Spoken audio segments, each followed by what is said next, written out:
Hi everyone, we're starting a Q&A session at Expert Education and Visa Services Maharajganj, where we will get our experienced instructors and counselors to answer your queries.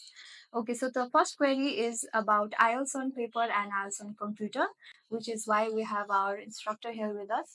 So ma'am, IELTS on computer र IELTS on paper मा main difference के छ त?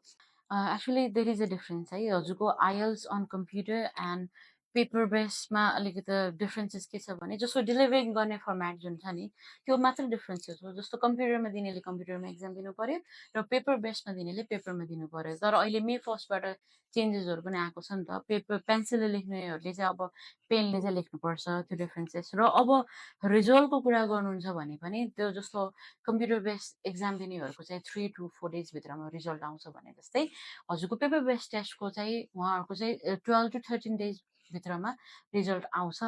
त्यति मात्र differences छ अहिलेको लागि। Okay, so difficulty level मा के difference छ? एक्चुअली यो कुरा चाहिँ स्टुडेन्टहरूले के बुझ्नुपर्छ भने डिफिकल्ट लेभल चाहिँ केही पनि त्यस्तो चेन्जेसहरू एकदमै इजी भनेर इजी पनि आउँदैन। सो डिफिकल्ट लेभल चाहिँ डिफिकल्ट नै हुन्छ किनभने कन्टेन्ट भन्ने कुरा त सेम नै हो नि त। तर जुन हजुरको डेलिभर गर्ने मात्रै फरक हो कसरी हजुरले दिनुहुन्छ भनेर। ओके, सो अब स्टुडेन्ट्सले चाहिँ कसरी डिसाइड गर्ने त कुन चाहिँ दिने भनेर? यो चाहिँ एकदमै इम्पोर्टेन्ट कुरा के छ भनेपछि कसरी डिसाइड गर्ने मेरो लागि कुन टेस्ट बेस्ट छ र कुन वे चाहिँ बेस्ट छ भन्ने कुरा थाहा पाउनको लागि they need to do first counselling with the teacher होइन। देन आफ्टर उहाँले के गर्न सक्नुहुनेछ भने उहाँको स्किलमा जस्तो उहाँको कम्प्युटर स्किल कतिको राम्रो छ हो र इफ उहाँसँग कम्प्युटर स्किल राम्रो छ भने कन्फिडेन्ट साउन्ड हुनुहुन्छ भने they can go easily like blindly गयो हुन्छ कम्प्युटर बेस्ड होइन। तर पेपर बेस्डको लागि कस्तो छ भने सम अफ द अब हामी ट्रेडिसनली टेस्ट दिइरहेछौँ नि त।